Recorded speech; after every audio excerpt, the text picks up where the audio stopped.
Eu quero lhe convidar, querido, a abrir a palavra do Senhor nesse momento, na carta que o apóstolo Paulo escreveu a Timóteo, capítulo 3, a segunda carta.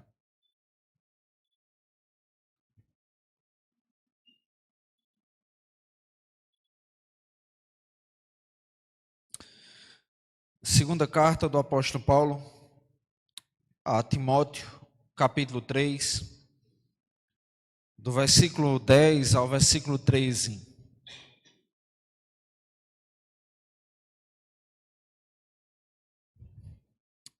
Mesmo assentados, queridos, mas eu peço que os amados acompanhem atentamente e com reverência a leitura do texto. Assim diz a palavra do Senhor. Tu, porém, tens seguido de perto o meu ensino, procedimento, propósito, fé, longanimidade, amor, perseverança, as minhas perseguições e os meus sofrimentos, os quais me aconteceram em Antioquia, Icônio e Listra. Que variedades de perseguições tenho suportado? De todas, entretanto, me livrou o Senhor. Ora, todos quanto querem viver piedosamente em Cristo Jesus serão perseguidos, mas os homens perversos e impostores irão de mal a pior, enganando e sendo enganados. Amém, amados. Vamos orar mais uma vez? Senhor, nosso Deus e Pai, nesse instante, Senhor, nós queremos suplicar, ó Deus, o teu favor sobre nossas vidas, pedir que o Senhor abra os olhos do nosso entendimento para compreendermos as riquezas da tua glória, para sermos edificados e abençoados pelo Senhor nessa noite. Que o Senhor seja servido, ó Pai, em edificar as nossas vidas, em trazer conforto, consolo e exortação aos nossos corações. Assim nós te oramos, Senhor, no nome de Jesus Cristo. Amém e amém. Queridos irmãos, nessa noite nós pensamos sobre o assunto que envolve crescimento, envolve credo, envolve aquilo que nós somos. Na sugestão do subtítulo desse texto, que não é um texto inspirado, aquele que está em negrito na sua Bíblia aí, diz assim: Paulo elogia Timóteo por sua firmeza e o exorta a permanecer leal à verdade. Tem duas coisas aqui que nesse texto Paulo vai tratar, entre outras, que envolve o crescimento, envolve fé, envolve tantas outras coisas. É a ideia da firmeza e da lealdade. Duas coisas que são extremamente importantes para nós aqui nessa noite. Para entendermos que, para crescermos, para aumentarmos, para amadurecermos, para sermos verdadeiramente cristãos, precisamos ser firmes em Cristo. Precisamos ser leais ao Senhor Jesus. Paulo, quando ele escreve essa carta, ele escreve com esse intuito, especialmente esse texto, de que, de fato, Timóteo, embora um jovem, mas ele seja leal ao Senhor e ele seja firme ao Senhor. Quando Paulo ele escreve essa carta, ele vai escrever também outras cartas que são conhecidas como cartas pastorais. A 1ª e 2ª Tito, a 1ª e 2ª Timóteo, Tito também. E essas cartas, elas têm um tom muito pessoal. Há um comentarista que o nome dele é Craig Kenner. Ele vai dizer que nessas cartas pastorais, Paulo se assemelha aos filósofos do primeiro século, que na iminência da sua morte, eles escreviam cartas com instruções com bastante consideração. Acontece que Paulo, ao escrever essa carta, ele está na iminência da sua morte. Nós observamos aqui no capítulo 4 dessa mesma carta a Timóteo, que a partir do versículo 6, Paulo já antevia que os seus dias chegariam ao fim. Pastor Hernandes, ele diz aqui que ele estava na antessala do martírio, que ele estava com o pé já na sepultura, com o pescoço debaixo da guilhotina de Roma, pois Paulo de fato estava aguardando que o seu dia chegasse. Pois bem, Paulo, quando ele escreve essa carta para Timóteo, Timóteo se encontrava na cidade de Éfeso, que era um centro de idolatria, era um centro de prostituição, e Paulo havia deixado Timóteo lá para que Timóteo desse continuidade ao seu trabalho. Ele vai falar nessa carta que Paulo desejaria vê-lo, pois tê-lo com ele era motivo de alegria, e de fato nós nos alegramos quando nós encontramos os nossos irmãos em Cristo, quando nós temos um momento como esse, em que outros irmãos vêm de outras igrejas nos visitar, é sim um momento de contentamento. Mas nessa carta também, Paulo vai falar sobre que a necessidade de que Timóteo, ele fortificasse na graça de Cristo. Isso está no capítulo 2, no versículo 1, quando ele diz: Tu, pois, filho meu, fortifica-te na graça que está em Cristo Jesus. É interessante que no capítulo 1, Paulo reconhecia uma coisa: Timóteo havia sido alguém criado na fé, a partir da instrução da sua mãe e da sua avó. Quando ele vai utilizar o termo fé ali, não é essa fé no sentido de confiança que nós temos no Senhor, mas fé nas cartas pastorais indicam principalmente conjunto de doutrina. Então é como se Paulo dissesse assim: Timóteo, você foi criado à luz da Escritura, você foi criado à luz da palavra de Deus. Não obstante isso, no capítulo 2, Paulo diz a Timóteo: fortifique-se na graça que há no Senhor Jesus Cristo. E Paulo então ele vai apresentar alguns exemplos ou alguns modelos de como nós podemos nos fortificar na graça que há em Cristo Jesus. E ele vai seguir no capítulo 2, dizendo assim, a partir do versículo 3: participa dos meus sofrimentos como bom soldado de Cristo Jesus. Nenhum soldado em serviço se envolve em negócios dessa vida, porque o seu objetivo é satisfazer aquele que o arregimentou. O primeiro modelo que Paulo vai dar aqui de alguém que considera um compromisso mais importante do que a sua própria vida é de um soldado, que ele não se envolve em outros assuntos, mas ele cumpre e ele obedece à ordem do seu comandante. O segundo exemplo que Paulo vai dar é de um atleta, no versículo 5. Ele vai dizer: o atleta não é coroado se não lutar segundo as normas. E aí Paulo ele vai dizer assim: há uma necessidade de nós sermos fiéis. Há uma necessidade de nós sermos honestos e íntegros em nossa carreira cristã. Mas também ele vai utilizar um terceiro exemplo, no versículo 6. Ele vai dizer assim: o lavrador que trabalha deve ser o primeiro a participar dos seus frutos. Ele vai utilizar aqui o exemplo de alguém que trabalha arduamente. Todas essas figuras é para apontar a necessidade de alguém se fortificar na graça que há em Cristo Jesus. Por fim, no versículo 8 desse mesmo capítulo 2, Paulo vai dizer assim: lembra-te de Jesus Cristo, ressurreto dentre os mortos, descendente de Davi segundo o meu evangelho.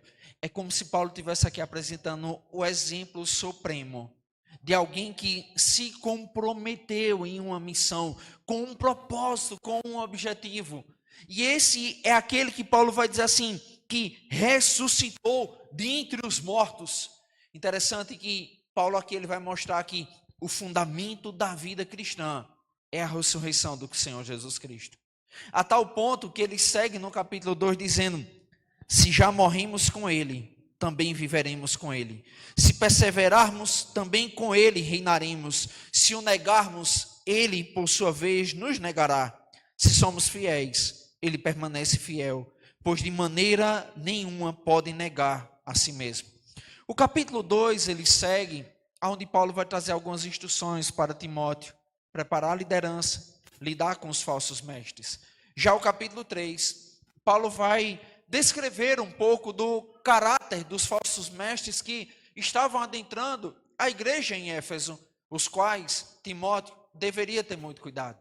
Então veja que Timóteo estava em Éfeso, lidava com um ambiente hostil fora da igreja, porque era um ambiente de idolatria. A deusa Diana era a deusa aclamada por todos. Dentro da igreja existiam falsos profetas, tendências de heresias, de pensamentos que não eram de acordo com a Escritura Sagrada.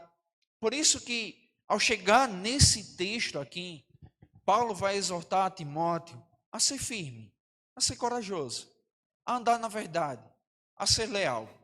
E eu gostaria então, nessa noite, de meditar com os amados irmãos sobre o seguinte tema: jovens firmes em um mundo hostil. Jovens firmes em um mundo hostil. Porque, queridos irmãos, para que nós cresçamos em Cristo Jesus, é necessário você ser firme. E você precisa ser firme. Isso aqui vai para os adolescentes também. Em um mundo difícil. Em um mundo em que seus pais, seu pastor, a sua igreja, lhe ensinará à luz das Escrituras, mas na escola, na rua, na internet, você vai ouvir algo totalmente diferente. E eu e você precisamos ser firmes, sim, no Senhor Jesus Cristo, para que nós possamos crescer. Como nós podemos ser firmes em um mundo hostil? Duas verdades que eu gostaria de destacar aqui. Em primeiro lugar, é necessário você ter um padrão. É necessário você ter um modelo. Observe, querido irmão, o versículo 10 e o 11. Quando Paulo diz: tu, porém, tens seguido de perto o meu ensino, procedimento, propósito, fé, longanimidade, amor, perseverança, as minhas perseguições e os meus sofrimentos, quais me aconteceram em Antioquia, Icônio e Listra. Que variedade de perseguições tenho suportado? De todas, entretanto, me livrou o Senhor. Entenda, é natural para o homem ter um modelo. Os filhos, eles, via de regra, observam os pais. Eles são um reflexo do que são os pais. Os filhos mais novos, muitas vezes, eles procuram ver nos irmãos mais velhos algum modelo. Os jovens, por exemplo, vão procurar algum tipo de modelo, de padrão também para seguir, às vezes dentro de casa e às vezes fora de casa. Nós vivemos numa era muito conhecida por um termo, influenciadores. Influenciadores que muitas vezes nós não conhecemos a sua vida, nós não os conhecemos de perto, não conhecemos intimamente, e boa parte desses influenciadores vivem uma vida obscura. Observe, querido irmão, porque nesse texto, Paulo, no capítulo 3, no versículo 9, melhor dizendo, no versículo 8, na parte B, descrevendo os falsos mestres, ele disse que esses homens são homens corrompidos da mente e reprovados quanto à fé. Mas no texto que nós acabamos de ler, no versículo 9, Paulo vai dizer assim: tu, porém. O tu, porém, aqui é uma expressão adversativa. É como se Paulo estivesse dizendo assim: diferente desses falsos mestres, que têm uma mente corrompida, que a fé deles é reprovada, você, Timóteo, é totalmente diferente deles. E o que é que fazia de Timóteo ser diferente daqueles falsos mestres? É justamente 9 pontos que Paulo vai destacar aqui a respeito de Timóteo. 9 características que ele vai destacar. E a primeira diz assim: porque você, Timóteo, tem seguido de perto o meu ensino. Qual era o ensino de Paulo? Em que consistia o ensino de Paulo? Quando nós olhamos a primeira carta aos Coríntios, Paulo ali ele diz que pregar Cristo crucificado, nada além disso. A mensagem de Paulo era somente Cristo, o lema da reforma protestante, um dos lemas da reforma, solos Cristo e nada mais, porque somente Cristo é suficiente para perdoar os nossos pecados, para mudar a nossa vida, para conceder salvação e perdão ao pecador. Era esse o ensino de Paulo, e era nesse ensino que Timóteo permanecia. Então Paulo diz assim: Timóteo, você tem seguido de perto o meu ensino, a minha instrução. Lamentavelmente, amados irmãos, nós temos um lema como protestantes, como crentes no Senhor Jesus. O lamentável não é o lema, é o que eu vou dizer depois. Nós temos um lema que diz assim: a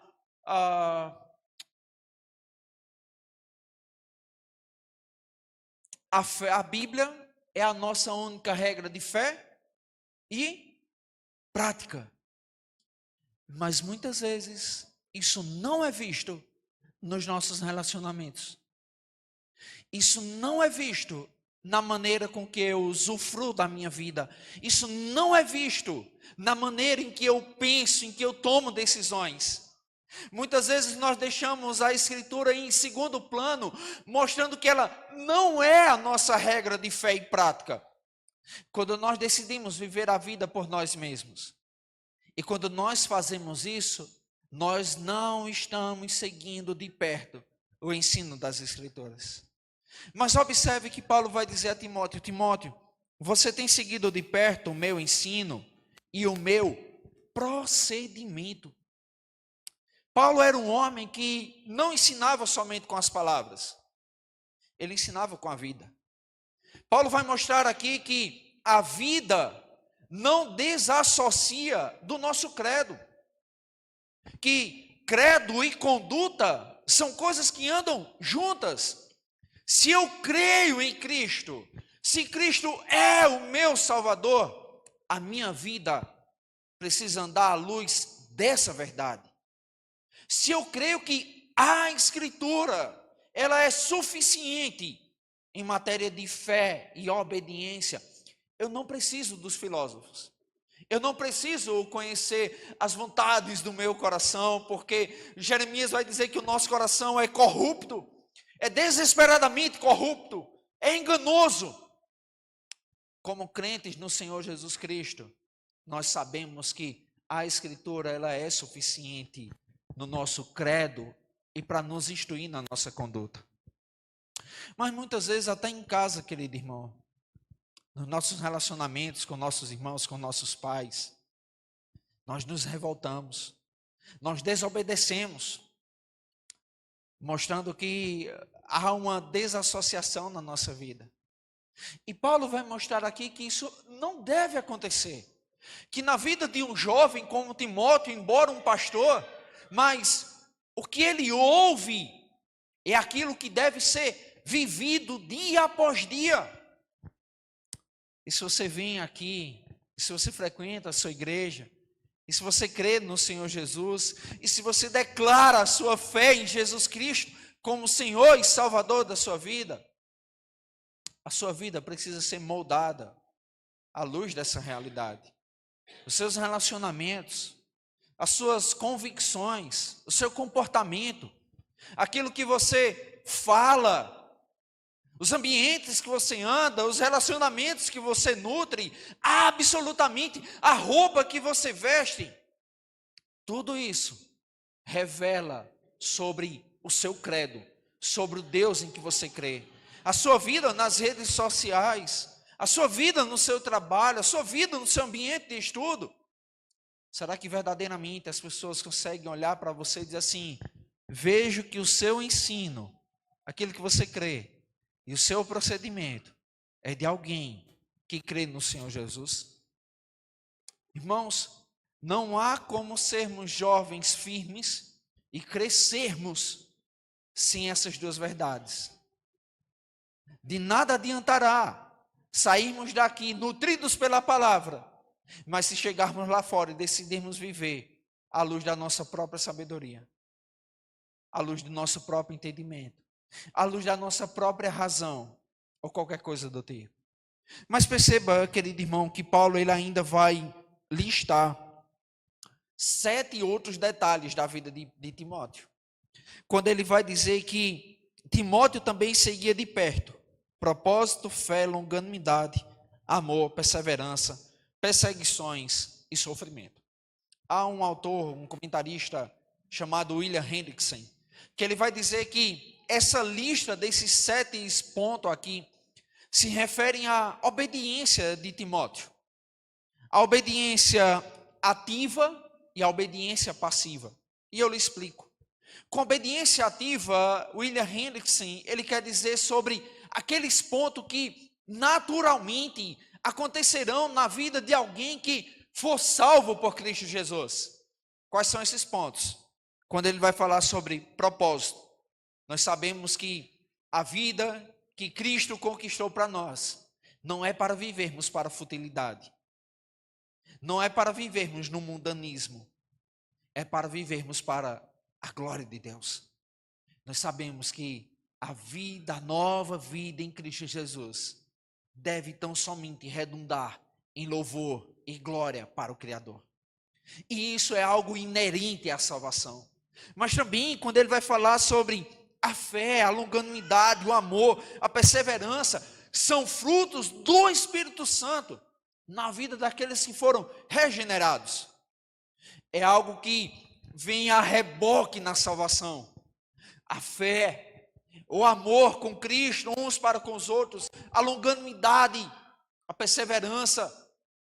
Mas também, Paulo vai falar sobre aquilo que é passivo na nossa vida. Em que sentido, querido irmão? É quando ele vai falar sobre perseguições e sofrimento. Eu preciso lhe dizer que da vida cristã nós não temos como desassociar as dificuldades. E Paulo aqui ele vai falar sobre que Timóteo via também as perseguições, via também o sofrimento que Paulo havia passado.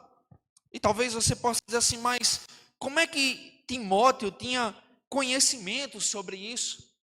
Timóteo andava de perto ou muito próximo de Paulo, a tal ponto de ter informações em alguns lugares, ele viu o sofrimento que Paulo havia passado, as dificuldades que Paulo havia tido.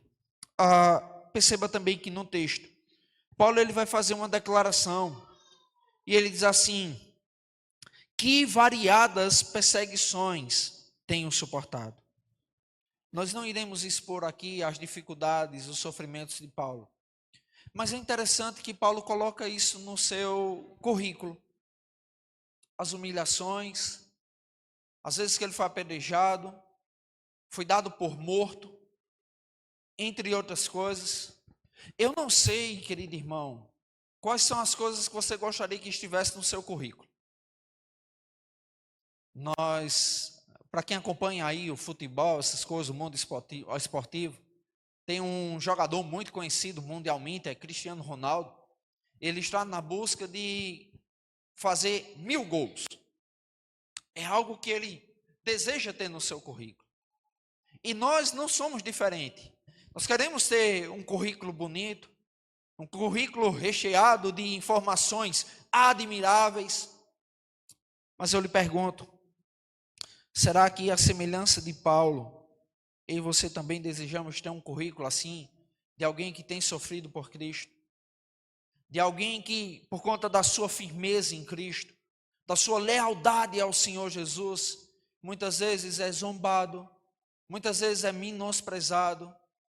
Não há crescimento na vida cristã se nós passarmos por essas situações. E essas situações, muitas vezes, elas acontecem até dentro de casa.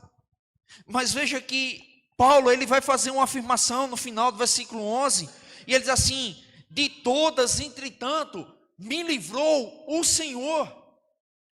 E aqui Paulo ele faz uma declaração, e a declaração é, Deus sempre salva o seu povo com mão forte. Deus ele sempre cuida do seu povo. Deus ele sempre age. Deus ele sempre intervém na vida do seu povo, e foi justamente isso que Deus fez, livrando o povo das mãos de Faraó. Ali nós vimos e ali nós conhecemos sobre os atos redentivos de Deus. Como Deus interveio, como Deus trouxe libertação ao seu povo. Mas nós vemos, acima de tudo, Deus fazendo isso ao enviar o seu Filho Jesus Cristo para nos libertar da condenação dos nossos pecados, para em Cristo Jesus trazer perdão e reconciliação para mim, para você, amado irmão, nos dando em Cristo a possibilidade de sermos leais ao Senhor, de sermos firmes ao Senhor, de olharmos não para Timóteo, não para Paulo como modelo, mas olharmos para o Cristo, o ressurreto, aquele que venceu a morte, aquele que ressuscitou ao terceiro dia, aquele que disse que em breve voltará. Embora Paulo, ele escreva e tenha dito, Timóteo, você me viu de perto, mas nós sabemos que tudo aquilo que Paulo pôde fazer foi pela graça de Deus em sua vida. Tudo aquilo que Paulo testemunhou não apontava para uma glória pessoal, mas apontava para Cristo. Eu não sei, querido irmão, jovens, adolescentes que estão aqui nessa noite, qual é o seu modelo? Qual é o seu padrão? Em quem você procura se espelhar? Se são os influenciadores de mídias digitais, se é um coleguinha na escola, alguém no trabalho. Eu preciso lhe dizer que, como um cristão, nessa noite, eu e você somos chamados para olhar para Cristo. Ele é o modelo perfeito. Ele é o padrão para a minha vida e para a sua vida. É olhando para Cristo, queridos irmãos, que eu e você iremos ser firmes, mesmo no mundo hostil, mesmo no mundo difícil, mesmo no mundo que zomba da fé do Senhor Jesus Cristo de forma tão escancarada. Mas em segundo e último lugar, esse texto nos mostra que, além de termos a necessidade de ter um padrão, um modelo, para crescermos, para sermos firmes, eu e você precisamos ter disposição para o sofrimento. Precisamos ter disposição para sofrer. Observe, por favor, o versículo 12, quando Paulo diz assim: ora, todos quanto querem viver piedosamente em Cristo Jesus serão perseguidos. Paulo aqui ele é muito claro, amados irmãos, em mostrar que a vida cristã e as dificuldades e o sofrimento caminham juntos. A glória e a dor caminham juntos. Tristeza e felicidade caminham juntos na vida cristã. E muitos, amados irmãos, quando vêm as perseguições, quando vêm os primeiros apertos, eles debandam logo. Eles abandonam a fé. Para mim ser cristão e estar passando por isso aqui, sendo zombado e tudo e tal. Mas você precisa saber disso, amado.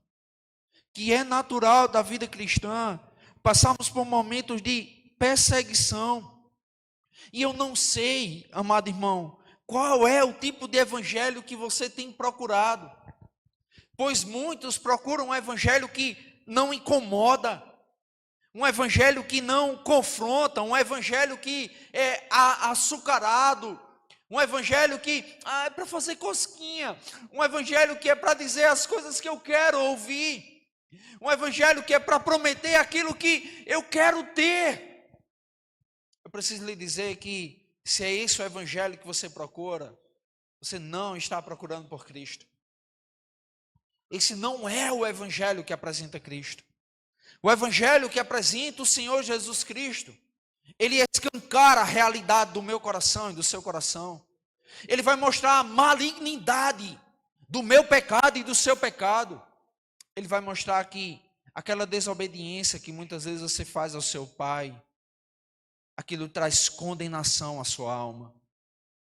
Aquilo que você faz escondido do seu cônjuge, ou dos seus pais, ou dos seus filhos, do seu patrão, do seu empregado, aquilo traz condenação eterna sobre a sua vida. Mas o mesmo evangelho que esmiuça o nosso coração, o mesmo evangelho que mostra a realidade do nosso pecado, também é um evangelho que aponta para a cruz de Cristo, mostrando o amor de Deus, mostrando a graça de Deus, mostrando o favor imerecido de Deus, mostrando a mão estendida de Deus para salvar pecadores como eu e como você. Por isso eu preciso lhe perguntar, qual é o evangelho que você procura? Veja, querido irmão, que a Escritura, e principalmente Paulo aqui nessa carta, ele vai mostrar que há um antagonismo entre o mundo e a igreja, entre você que é crente e o descrente. Observe, por exemplo, o que ele vai dizer a Timóteo, capítulo 2, versículo 22. Ele diz assim: foge, outro sim, das paixões da mocidade. Paulo diz assim: Timóteo, não convém, Não convém a você que é alguém que nasceu na fé, conhece Cristo, é fortalecido na graça do Senhor, andar conforme as paixões carnais, as paixões mundanas. Ao contrário, ele diz assim: segue a justiça, segue a fé, segue o amor e a paz com todos de coração puro, e a paz com os que de coração puro invocam o Senhor. Percebe que Paulo apresenta um antagonismo entre a vida no mundo, uma vida mundana, e uma vida daqueles que seguem o Senhor Jesus. O próprio Senhor Jesus Cristo, amados irmãos, ele nos adverteu sobre as dificuldades, sobre os sofrimentos que são inerentes à vida cristã. Em João capítulo 15, ele disse: se o mundo vos odeia, sabei que primeiro do que vós odiou a mim. Se vós fosseis do mundo, o mundo vos amaria o que é seu. Como todavia não sois do mundo, pelo contrário, dele vos escolhi, por isso o mundo vos odeia. Lembrai-vos da palavra que vos disse: se me perseguiram a mim, também perseguirão a vós outros. Entenda, irmãos. Entenda, adolescentes, jovens e adultos, todos nós que estamos aqui nessa noite. Vai ser natural que muitas vezes alguém se levante e zombe da sua fé. Vai ser natural que muitas vezes alguém, no seu contexto familiar, no trabalho, ou em qualquer outra situação, se levante contra você, se levante contra a sua crença, à medida que, para a glória de Deus, você seja firme no Senhor Jesus. Bem-aventurados sois, disse o Senhor Jesus, quando por minha causa vos injuriarem e disserem toda mentira contra vós. Percebe que os sofrimentos e perseguições da vida cristã não é para nos desanimar, mas é para trazer em nós alegria e felicidade, por estarmos sofrendo assim como o nosso Senhor sofreu. Mas não somente isso, porque seremos consolados pelo Senhor. Pois o próprio Senhor Jesus Cristo, ele disse que aquele que me confessar diante dos homens, eu o confessarei diante do Pai. Mas aqueles que me negarem, eu também o negarei. Entenda, amado irmão, não é por conta das dificuldades que nós passamos na vida por ser cristão, que você deve abandonar a sua fé. Faz parte dos decretos de Deus. Deus é o Deus que controla a história. Deus controla a história do seu povo. E muitas vezes Deus usa as dificuldades, queridos irmãos, para tratar o nosso coração, para tratar da nossa vida, para tratar daquilo que eu e você há tanto tempo estamos escondendo, estamos ignorando. E Deus nos dá oportunidades e mais oportunidades para tratar o nosso coração. É bem verdade e talvez até assustador quando Paulo diz assim: você quer viver piedosamente em Cristo? Haverá perseguição. Porque na teologia da prosperidade vai afirmar que se você é de Jesus, nada vai lhe acontecer. Há um jargão quando se diz assim: sua vida estará blindada. Isso não é verdade. Nossa vida, ela vai sofrer por conta do nosso pecado, por conta das nossas misérias. Mas eu preciso que você saiba de uma coisa. O Senhor Jesus Cristo, ele garantiu de que aqueles que estão nele, sobre eles, não pesa nenhuma condenação. Aqueles que estão em Cristo Jesus, absolutamente nada pode separá-los de Deus. Nem a morte, nem a vida, nem anjos, nem principado. Absolutamente nada, querido irmão, pode nos resgatar das mãos de Cristo, das mãos daquele que nos comprou com seu sangue precioso. Mas Paulo termina com um alerta. E ele diz assim: mas os homens perversos e impostores irão de mal a pior, enganando e sendo enganados. É como se Paulo dissesse assim: mas aqueles que tramam contra os filhos de Deus, mas aqueles que tramam contra a igreja, quando eles pensam que estão ganhando, quando eles pensam que está dando tudo certo, na verdade, eles vão de mal a pior. Eles é quem tropeçam e caem. Paulo, quando ele escreve sua carta aos Romanos, ele diz que haverá um dia em que o Senhor, reto juiz, julgará os segredos dos homens, conforme o seu evangelho. Há um dia, amados irmãos, que todos nós compareceremos diante do Senhor, diante do tribunal do nosso Deus. Tribunal esse que tem competência para julgar foro íntimo. Nenhum outro tribunal tem essa competência. Mas eu preciso lhe dizer que, se sobre a sua vida repousa o sangue do Cordeiro, você não tem o que temer. Pois João nos disse que nós temos advogado junto ao Pai, Jesus Cristo o justo. Mas se você é um desses que andam na perversidade, vive uma vida de impostor, Paulo diz, irão de mal a pior. Por mais que aos nossos olhos muitas vezes pareça que o perverso prospera, que o iníquo, o ímpio, vai melhor do que nós, Paulo nos lembra de uma verdade. Haverá um dia em que tudo isso cairá por terra. E eles verão que andaram de mal a pior.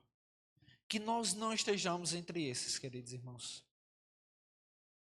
Que a sua oração nessa noite seja: Senhor, me ajude a, sim, crescer, a ser um jovem, a ser um crente firme no Senhor Jesus Cristo, olhando para o Senhor e tendo disposição para sofrer pelo Evangelho. E tendo disposição para sofrer quando for menosprezado por conta da sua fé em Cristo. Eu concluo, amado irmão, trazendo duas aplicações para mim e para você. Você precisa ser um jovem autêntico no mundo em que está. Isso só é possível se Cristo reinar no seu coração. Cristo reina no seu coração, amado irmão. É Jesus Cristo que está sentado no trono do seu coração. Qual é o seu esposo, sua esposa, seu namorado, sua namorada, seus planos? O que é que está no trono do seu coração? Se não for Cristo, você precisa saber que todas as outras coisas passarão. Todas elas, Salomão vai dizer que são futilidade, é fumaça. Logo, logo se dissiparão. Mas Cristo precisa estar no trono do seu coração. Em segundo lugar, não romantize a vida cristã, porque ela não é um parque de diversões. E às vezes você vai ver que o sofrimento, como disse Dr. Shedd, olhando para a carta de Paulo, em Éfeso, capítulo 2, ele vem do mundo, do diabo e do nosso próprio pecado. Não pense que porque você é um cristão, agora nada de mal irá lhe acontecer. Eu preciso lhe dizer que por ser cristão, agora, os seus pecados, eles serão um incômodo muito grande. O diabo se levantará contra a sua vida. O mundo irá lhe perseguir. Mas, amado irmão, a promessa do Senhor Jesus Cristo é que a coroa da vida está reservada para aqueles que permanecerem fiéis até o fim. Que nós estejamos lá nesse dia, amado irmão, para ouvirmos do Senhor: servo bom e fiel, entra no gozo do teu Senhor. Que Ele, pois, nos abençoe. Amém. Vamos ficar em pé nesse instante. Vamos orar ao Senhor, agradecer a Deus pela sua palavra, que de fato possamos crescer, crer, observando a palavra do Senhor. Vamos orar nesse instante. Ó Deus amado, nós te damos graças, ó Pai, por esta palavra que acabamos de receber. Pedimos que o Senhor a aplique em nosso coração, que possamos vivê-la para o louvor da Tua glória, que sejamos desafiados e pelo teu Santo Espírito, ó Deus amado, impulsionados a fazer o teu querer, a tua vontade, mesmo em meio a tantos desafios, mesmo em meio às perseguições, às lutas, aos dissabores, à influência deste mundo, que possamos estar firmados na tua palavra, na tua lei, na verdade da tua santa palavra, e que possamos assim seguir vivendo piedosamente, suportando o sofrimento, as perseguições, para que no final o Senhor nos dê a coroa de glória. E que assim possamos, ó Deus, seguir crendo e olhando para o autor e consumador da nossa fé, que é Cristo. Nós oramos e pedimos isso em nome de Jesus. Amém e amém.